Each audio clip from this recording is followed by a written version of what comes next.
So in this video, I would like to talk about the story of how About Tomorrow came to be. It all starts with the website that I started in right around the year 2000 called Mars Dust. I started that right in the middle of my career visiting newspapers, and it was sort of began as an experiment for me to learn and think deeply about internet distribution. I put it together with, at first, just a regular HTML website, and then later on graduated to sort of a primitive form of an early content management system. And then it's gone through a series of different content management systems since then, but that's now no longer the important part. The website was really kind of just about things that something that I was interested in, which was science fiction. And, science fiction included fantasy and horror, and it was literature and movies and games and all that other stuff. But primarily it was a science fiction fandom website. It was about the celebration of all things speculative fiction.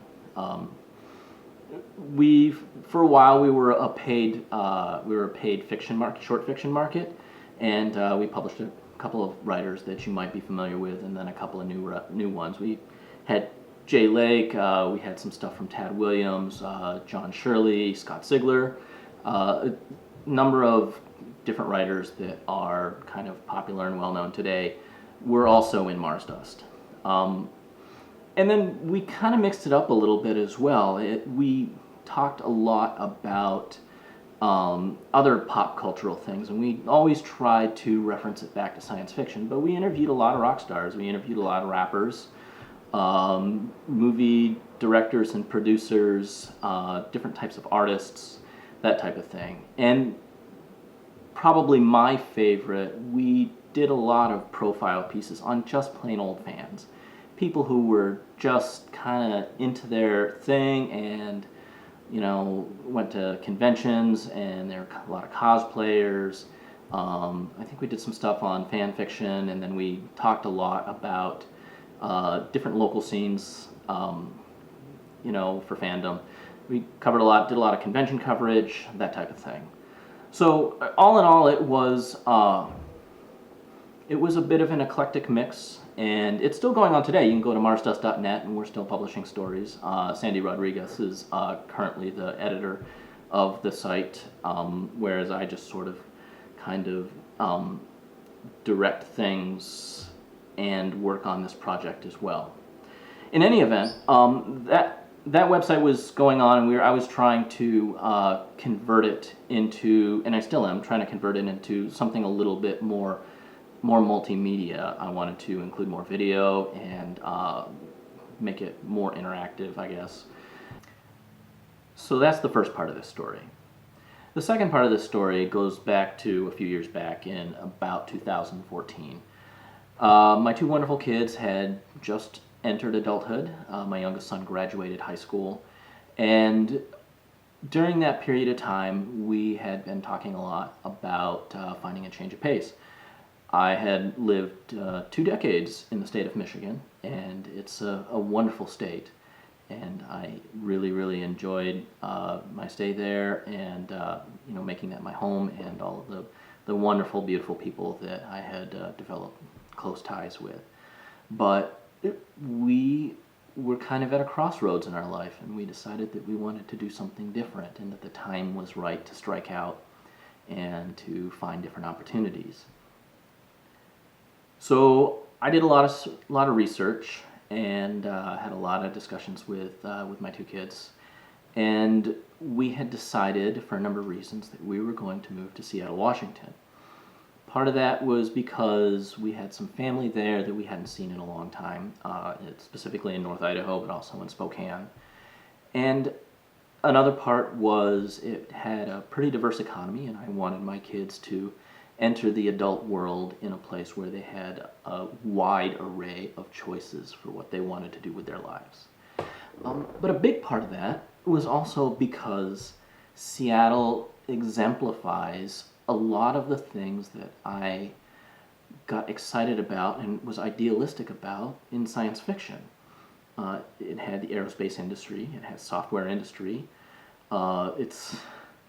it's got the Space Needle, it has the Science Fiction Hall of Fame, it's got technologists up and down, and it's closer to the Silicon Valley. And I I hold my Midwest values near and dear, uh, but we wanted to explore, and we wanted to see what we could do. Like I said, the timing was right. So after a great deal of work, we were able to pull up stakes, and here we are. I'm recording this video in Auburn, Washington, which is only a short drive away from downtown Seattle, and we have been very, very happy since we moved here. Things have actually gone very well. But before that, in the middle between Michigan and Washington, there was North Idaho. Like I said, I have family that lives in North Idaho and Spokane. My mom and my stepdad are in North Idaho, and I have a sister in North Idaho, and I have another sister in Spokane, Washington, just a short drive away. And we hadn't seen each other for any extended amount of time for many, many years. There were little visits and phone call and social media and stuff like that, but for the most part, there just wasn't, we missed them, and it was time to reconnect. So my kids and I lived a summer in North Idaho. My kids got a job at a theme park up there, a really fantastic place, and I got a job as a lifeguard. So that was a fun adventure. And then something else happened that was really interesting and very lucky. In that summer, the World Science Fiction Convention happened to land in Spokane, Washington. So it seemed like it was kind of fate.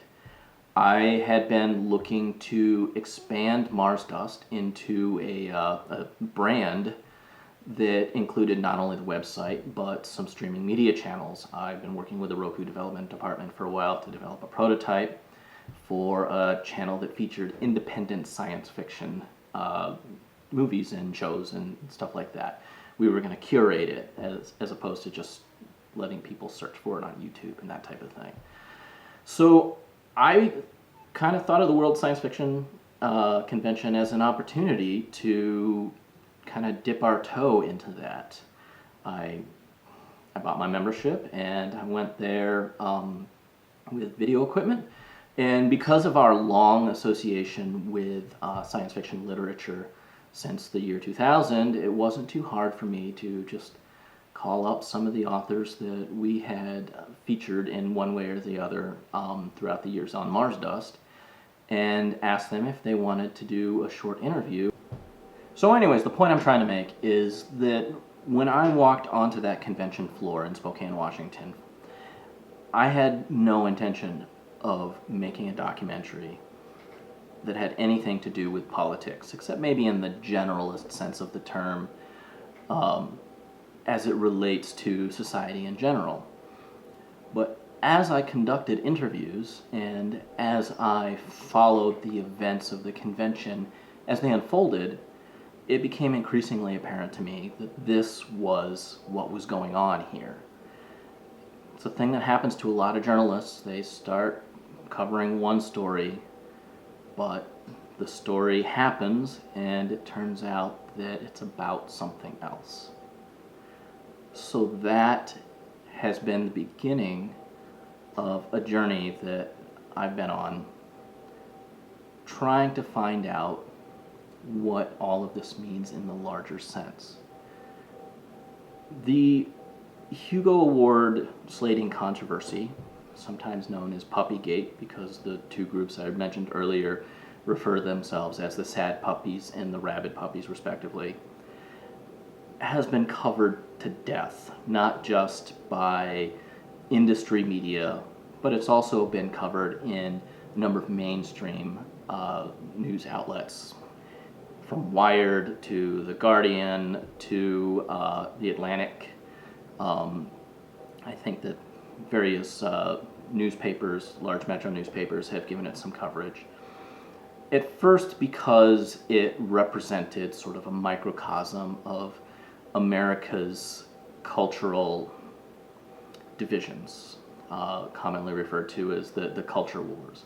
It seemed to be very emblematic of the two different Americas, the left-leaning America and the right-leaning America, or sometimes people think of it as urban Americans and rural Americans. There's a number of different ways that you can analyze this. The story got even more complicated as we moved into the 2016 election cycle. I had developed the script and even started editing a rough cut of this movie that was pretty well, I guess it was pretty far along until I started to pay attention to election coverage. And then suddenly the controversy stirred up again in certain circles and connected itself in a number of ways to what was going on. And my goal with this had always been to not just simply repeat the coverage that the internet and the press had already given this controversy. I didn't see that, and I still don't see that as my task here with About Tomorrow. My task is to try and find something that's a little bit more evergreen, a little bit more valuable to everyone when telling this story. And I think that it's pretty obvious to me what that is. As I had mentioned earlier, this controversy is sort of like a little microcosm of larger currents in our country, and I guess larger currents in the world at large, the further I dig into it. And I think that that's the story that I want to tell. The story is still about science fiction, but that makes it even more important because science fiction, in a lot of ways, is sort of like our culture's discussion about what we want for the future and how we want to get there, and in a lot of ways, who is included and who plays what role. It's a far more important subject than I think people give it a lot of credit. There are many people who want to say that science fiction is simply entertainment. And in ways they're right. I mean, it's primarily entertainment. But entertainment is kind of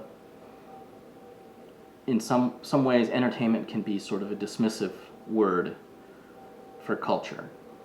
And culture is important. I know that is something that both Andrew Breitbart and Steve Bannon, who are, well, Andrew Breitbart has passed, but Steve Bannon is a leading figure in American politics today. They have stated openly that they believe that culture is the primary front in American politics. And that fascinates me because in this story, in About Tomorrow, Breitbart plays a role, a direct role. So this is a rich and complicated story, more so than appears on the surface at first. And I'm going to be open and honest, it's been a challenge digging through it, maintaining perspective, maintaining intellectual autonomy, and seeking objectivity in this. I bring my own things to it. We'll talk about that in another video. But I want to share my process with you. I want to leave my thoughts and everything that goes into the making of this movie open for discussion, because I think that that's important too. This movie has, this subject has been an amazing journey for me, and it's been something that's been very transformative to me. It's gotten me to question a lot of my core beliefs, and it's reaffirmed a lot of my core beliefs, strengthened my commitment to certain values I have. Once again, we'll talk about that in future videos. But I want to share that. I want to share that with you, and I hope that you will follow these videos and share in my successes and my failures. And and it's not just me. I have a team behind me. Seattle has been very giving in the social capital arena. So, anyway, I don't have an ending plan for this. I just wanted to talk to you guys and tell you how this started, and invite you to follow along and share and give me your input as you watch these videos. Thank you. Oh, and in respect to that, also go ahead and like and subscribe to this video. Like this video and subscribe to my channel, and I'm looking forward to hearing your comments. Thank you.